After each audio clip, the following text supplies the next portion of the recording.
All right, let's dive right in. Today, we're going to pull back the curtain on one of the most popular investment tools out there, the Exchange Traded Fund, or ETF. I mean, have you ever wished you could just buy the entire stock market with a single click? Well, that's pretty much what we're going to break down today. So here's what we've got on top. We're going to start with the absolute basics. What in the world is an ETF?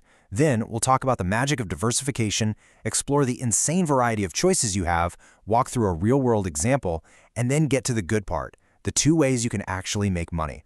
And finally, we'll wrap up with the really important stuff you've got to watch out for. Okay, first things first. What exactly is an ETF? Let's get right to it and break this down, no jargon allowed.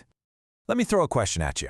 What if you wanted to invest in, say, 500 of the biggest, most successful companies in the US? All of them, at once, with just one click.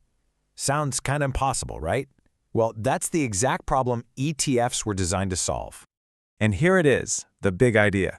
An exchange-traded fund, or ETF, is basically a giant pool of money that's used to buy a whole basket full of different investments. We're talking stocks, bonds, you name it. But here's the kicker. That entire basket gets bundled up and trades on the stock market just like it's a single stock. It's brilliant, really. Now that idea of a basket leads us directly to maybe the most important concept in all of investing, diversification. You know that old saying, don't put all your eggs in one basket? Well, in finance, that's not just some folksy advice, it is a golden rule. Think about it like this. If you buy one single stock, you're making a huge bet on that one company. If it does great, you do great. If it tanks, well, you tank with it. But with an ETF, you're spreading that risk out over dozens, sometimes hundreds of companies. Some might do amazing, others might not, but your investment isn't tied to the fate of just one. It smooths out the ride. So what kind of baskets can you actually buy? This is where it gets really fun, because the truth is, there is an ETF for pretty much anything you can think of, seriously. I mean, the options are just huge. You can go really broad and buy an index like the S&P 500, or you can get super specific and invest in just the tech industry, or just pharmaceuticals. And it doesn't stop with stocks. You can buy ETFs for bonds, for commodities like gold or oil, for international companies, even for different currencies. The whole world is basically at your fingertips. Okay, that's all great in theory, right? But what does this actually look like for a real person? Let's walk through a quick story to see how simple this really is. Let's imagine an investor. We'll call her Sarah. Her goal is to own a piece of the 500 companies in the S&P 500. Now, buying 500 different stocks would be an absolute nightmare. So instead, she does a little research and finds an ETF that's designed to track that index. She goes to her brokerage, buys shares of that one ETF, and bam, that's it. She instantly owns a tiny slice of all 500 companies. It's a total game changer. All right, you're in. You've bought your ETF. Now for the really fun part. How do you actually make money? Well, there are 2 main ways your investment can grow. First up, and this one's the most obvious, is good old price appreciation.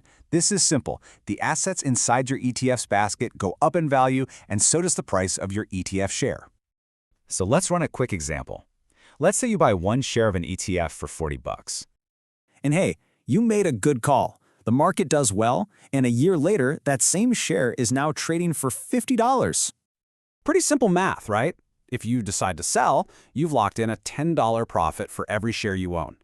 Now, of course, and this is super important to remember, it works the other way too.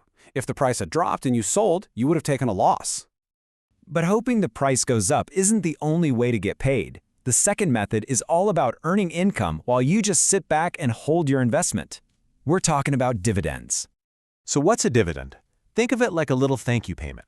A lot of companies, when they make a profit, share a portion of it with their investors.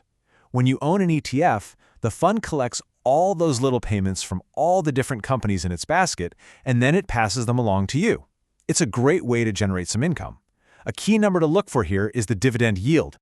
Okay, we are on the home stretch, but this last part is absolutely crucial. These are the details you really need to understand before you jump in. The first, and maybe the most important, is something called the expense ratio. It's just what it sounds like, a small annual fee that the fund charges you to cover all its operating costs. It's always shown as a percentage of your investment. And please do not sleep on this one. A high fee, even if it looks like a tiny percentage, can be an absolute monster over time, just slowly eating away at your profits year after year. This is one area where ETFs are often way better than older mutual funds. Your goal? Look for the lowest expense ratio you can find. All right, a few other quick things to keep on your radar. Some brokers still charge commissions to buy and sell, so check for that. Look at an ETF's liquidity. Basically, is it easy to buy and sell, or is it thinly traded? And finally, you might see something called the NAV, or net asset value. That's the true value of the stuff inside. You want to see the market price trading as close to that NAV as possible. You know, when you boil it all down, this quote really just hits the nail on the head.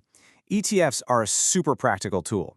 They let you explore and invest in all kinds of markets in a way that just wasn't possible for the average person a few decades ago. And that is a wrap on our deep dive into ETFs. We've gone from what they are to why they're so powerful to the little details you need to watch. So I'll just leave you with this one question. Now that you know the basics, which market out there are you going to explore first? Thanks for tuning in.